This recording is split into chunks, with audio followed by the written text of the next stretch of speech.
আসসালামু আলাইকুম রহমতুল্লাহ। বিসমিল্লাহির রহমানির রহিম। সম্মানিত সাংবাদিকবৃন্দ, আপনাদের সবাইকে আন্তরিক মোবারকবাদ জ্ঞাপন করছি।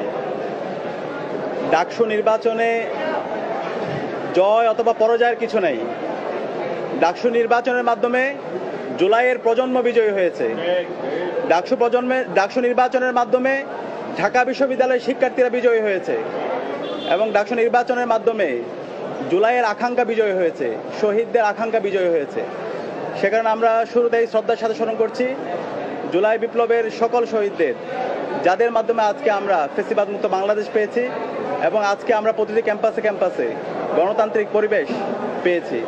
একই সাথে আমরা স্মরণ করছি বাংলাদেশের আজাদী আন্দোলনের সকল শহীদদের, বিশেষ করে মহান মুক্তিযুদ্ধের সকল শহীদদের, 90-এর স্বৈরাচার বিরোধী আন্দোলনের সকল শহীদদের, আধিপত্যবাদের বিরুদ্ধে, আগ্রাসনের বিরুদ্ধে লড়াই আমাদের অগ্রনেতা শহীদ আবরার ফাহাদ সহ ক্যাম্পাসের ছাত্রলীগের নির্যাতন নিষ্পেষণে যতজন শহীদ হয়েছে সকল শহীদদের আল্লাহ পাক সুবহানাহু ওয়া তাআলা সকল শহীদদের জান্নাতুল ফেরদৌসের মেহমান হিসেবে কবুল করুক, আল্লাহুম্মা আমিন।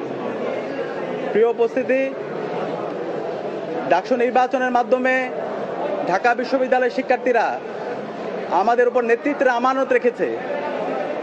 আমরা দৃঢ়কণ্ঠে বলতে চাই, ডাকসু নির্বাচনে ঢাকা বিশ্ববিদ্যালয়ের শিক্ষার্থীরা সাদিক কায়েম, এস এম ফরহাদ, মহিউদ্দিন খান সহ ঐক্যবদ্ধ শিক্ষার্থী জোটের আমাদের প্যানেলের উপর যে আমানত রেখেছে, আমরা সেই আমানতের যথাযথ হক আদায় করবো ইনশাআল্লাহ।